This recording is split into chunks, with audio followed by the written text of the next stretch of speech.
sind durch die ganze Schweiz durch, haben alle grossen Festivals gespielt. Seit dem ersten Album sind wir eigentlich immer täglich im Radio zu hören. Wir haben in England gespielt, wir haben in Deutschland gespielt, wir haben in Frankreich gespielt, wir haben in Italien gespielt. Dann kommt jemand wie Sony vorbei und sagt, ja, wir möchten gerne mit euch zusammenarbeiten. 3 Alben gehabt, alle in der Top 10 von der Schweizer Hitparade. Viele Konzerte gespielt, viele coole Konzerte gespielt, grosse Konzerte. Dann beim dritten Album haben wir es geschafft, auf Platz 2. Und dann 2018 ist dann aber der Bruch gekommen. Dort haben wir uns getrennt von Sony Music, haben unser eigenes Label gegründet und seitdem sind wir independent unterwegs.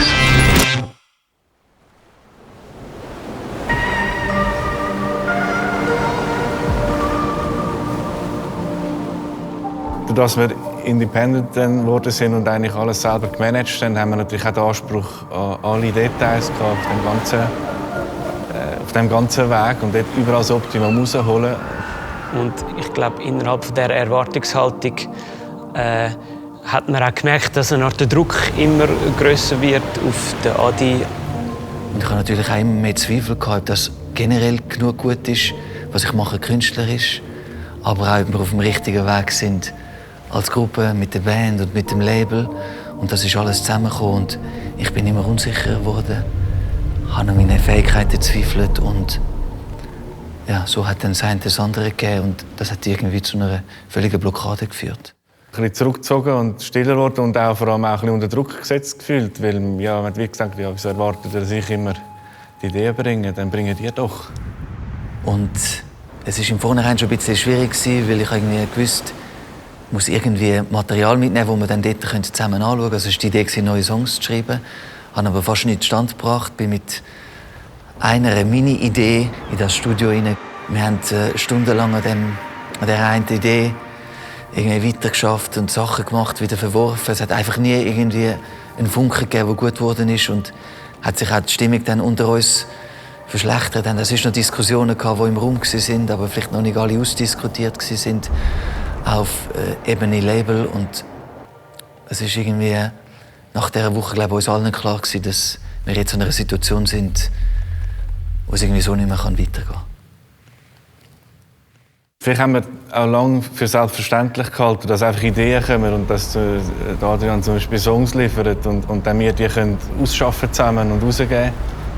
Dann sind wir auch ein bisschen die Hände gebunden, um neue Ideen zu bringen, weil ich auch gemerkt habe, er kann es nicht aufnehmen oder er will es nicht aufnehmen und er muss es wie selber machen und dann ist es auch schwierig für mich, darauf zu reagieren.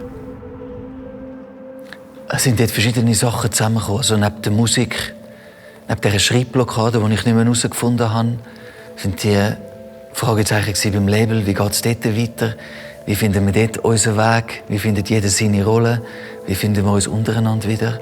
Es sind aber auch private Themen dann dazugekommen, Beziehungssachen, die dort im Argen waren. Und das war der Moment, wo ich gewusst habe, ich brauche professionelle Hilfe. Ja, für mich war das Schlimmste eigentlich wie, bis an diesem Punkt an, habe ich mir gar nicht die Frage gestellt, ob das die Band noch weiterhin macht oder ob es die gibt. Es war wie eine Familie, ein klarer Pfad für mich und ein klarer Anker im Leben. Und es war ja schockierend, das erste Mal mich selber überhaupt damit auseinanderzusetzen, was wäre, wenn es das gar nicht mehr gibt. Wir haben verschiedene Szenarien diskutiert. Eine Option wäre sogar gewesen, dass wir unter neuem Namen einfach nochmal neu anfangen. Aber zu dem ist es dann nicht gekommen.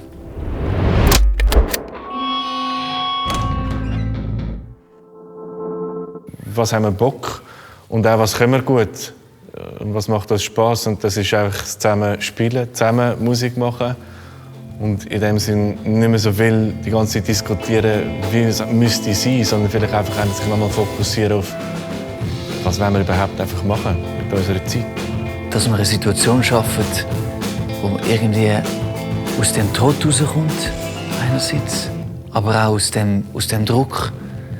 Neu anfangen, zurück zur Lust irgendwie gehen, einfach das, was man gerade geil findet, machen. Ohne müssen sagen, ja, das wird dann der Hit. Oder auch zum nicht sagen, das ist jetzt mein Song oder das ist sein Song, sondern einfach der Movo zählt ein und aufs nächste Eis fangen alle an zu spielen.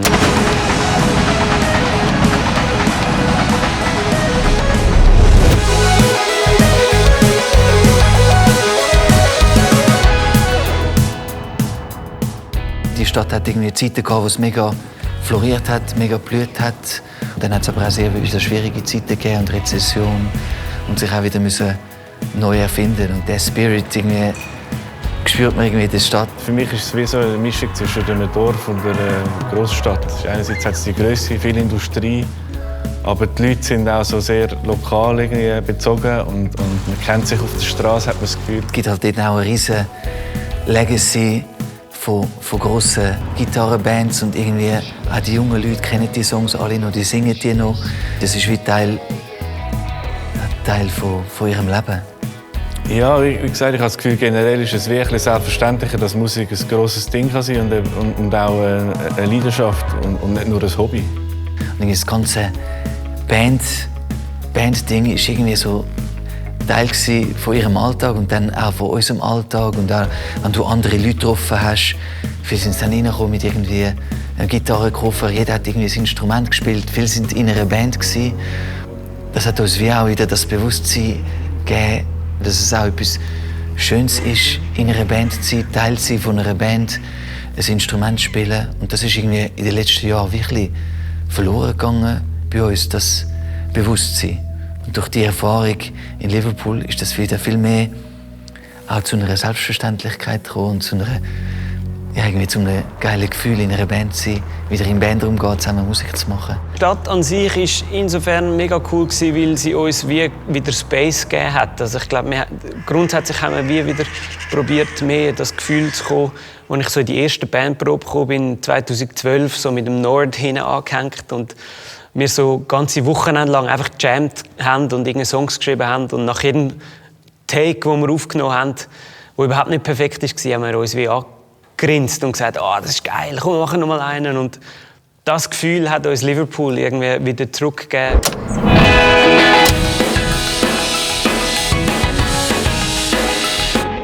Bisher ist es eigentlich oft so, dass ich mit einer Idee in die Band hineingekommen bin, die ihnen vorgestellt haben und dass wir die dann zusammen ausgearbeitet haben. Und jetzt neu haben wir gesagt, es gibt keine Idee, oder wir nehmen nicht die Idee mit, man muss auch keine Idee mitnehmen. Ich meine, das ist natürlich auch eine Erleichterung in dem Moment, sondern wir fangen von Grund auf neu an. Der Druck hat sich dann wie auch ein bisschen verteilt und ist natürlich auch eine andere Dynamik, dann, wenn man zusammen etwas erschafft, als wenn jemand, der schon mit einer gewissen Erwartung auch schon etwas mitbringt. Wir haben uns einfach zum Ziel gesetzt, jeden Tag schreiben wir einen Song. Wir haben konkret einfach jeden Morgen wie so verschiedene Sätze, Wörter, so Sammlungen gemacht von Sachen, die einem gerade durch den Kopf gegangen ist. Wir haben dann die mit so gewissen Systemen so ein bisschen eine Top 10 gemacht. Und oft sind das dann sozusagen wie so halbe Wortfetzen gewesen, oder Bilder, die man gerade gesehen hat. Und aus denen heraus sind dann eigentlich wie Grundsteine entstanden für Songs, die dann sich aus diesen Stories entwickeln. Ja, also das Gute ist ja, dann hast du immer am Abend den Song. Ob er dann gut ist oder nicht, musst du ja gar noch nicht so überlegen. Das kannst du dann später noch mal. Wichtig ist, dass etwas entsteht und dass man nicht schon alles kaputt diskutiert in dem Moment, wo es entsteht, sondern einfach einmal etwas an den Stand bringt, wo man das Gefühl hat, so freue ich mich darauf, dann noch mal den Satz zu hören am nächsten Tag. Also sind eigentlich alle Songs haben irgendwie etwas zu tun mit dieser Stadt oder mit dieser Situation, wo wir dort drin gesteckt sind als Band. Tell Me Why ist ganz am Anfang entstanden. Da spürt man auch noch, glaub, den Frust, der noch in uns drin gesteckt ist und ein bisschen nicht wissen, wo geht das hin und die Emotion. Steady Lane ist entstanden auch durch viele Gespräche, die wir hatten mit Leuten, die in dieser Stadt sind, die vielleicht auch schon über mehrere Generationen dort sind. Die Eindrücke, die wir hatten von Liverpool. Ruby, ganz ein leichter Song, der inspiriert war durch eine Begegnung, die wir hatten in dem Coffeeshop, wo wir immer Pause gemacht haben. Purple Skies ist dann mehr so ein Summer-Vibe. Jetzt sind wir gerade zurückgekommen von Ibiza und dann wieder auf Liverpool gegangen. Und haben die Stimmung dort in einen Song hineingewoben.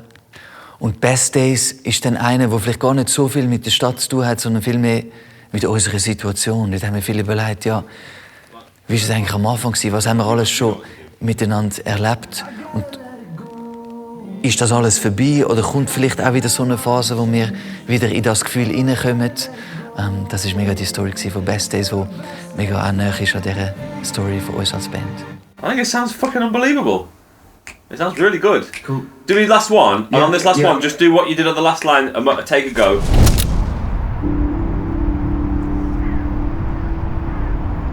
Dadurch, dass wir dann auch viel unterwegs sind und die Songs haben sogar können bei Leuten dann noch zeigen, die Studios haben in Liverpool, haben die auch gerade wieder Feedback geben. Und dann haben wir gemerkt, eigentlich wäre es cool, die ganze Geschichte, all die Songs, die wir jetzt hier schreiben, auch gerade in Liverpool aufzunehmen.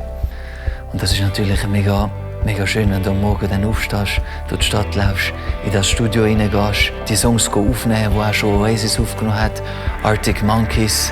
Und dann stehst du plötzlich in der gleichen Booth, kannst das machen und mit den Jungs zusammen. Das ist einfach mega schön. Es war viel weniger, dass alles kritisch hinterfragt worden ist, sondern man hat einfach viel mehr den Flow gehabt von jede Idee zählt, komm, wir machen einfach schnell weiter. Und ich bin generell jemand, der das auch ein bisschen braucht. So, ich arbeite sehr gerne kreativ, aber ich brauche auch ein Gegenüber, wo ich auch Ideen hin und her bouncen lassen kann. Das haben wir eben nicht mehr so mega gehabt und das ist wieder viel mehr gekommen. Und das ist für mich mega das Highlight gewesen.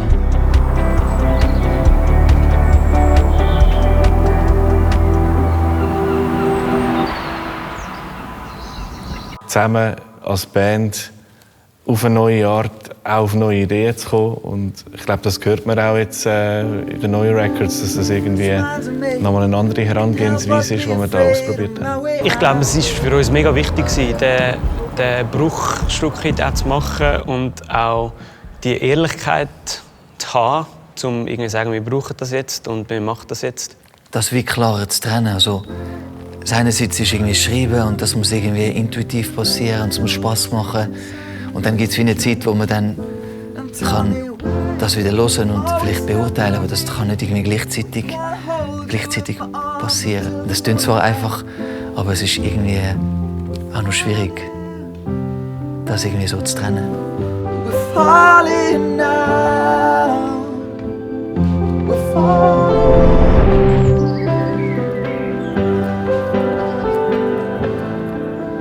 Ich bin lustigerweise auch wieder mehr auf der Schiene. Ich habe das Gefühl, jetzt kommt das 4., 5., 6. Album. Das heisst, es wird nie selbstverständlich sein, ob es weitergeht. Aber eigentlich habe ich das Gefühl, dass wir immer wieder Wege finden, um uns selber herauszufordern und um etwas zu machen, wo wir selber einfach für uns das Größte ist. Natürlich, wenn es wieder läuft auf der kreativen Ebene, kommen plötzlich auch wieder Träume und man denkt wieder, ich könnte vielleicht das und das könnte passieren und wir könnten dort und dort spielen und dann gleichzeitig mir auch sagen, das wieder ein bisschen draussen zu behalten. Das ist wie ein Teil, wo wir irgendwie kreativ sind und wieder wie unsere Stimme gefunden haben und auf der anderen Seite geht es jetzt zu den Leuten und ich bin natürlich mega gespannt, wie die Reaktionen sind. Ich glaube, wenn ich etwas gelernt habe mit Papa Schirm seit den letzten 10 Jahren,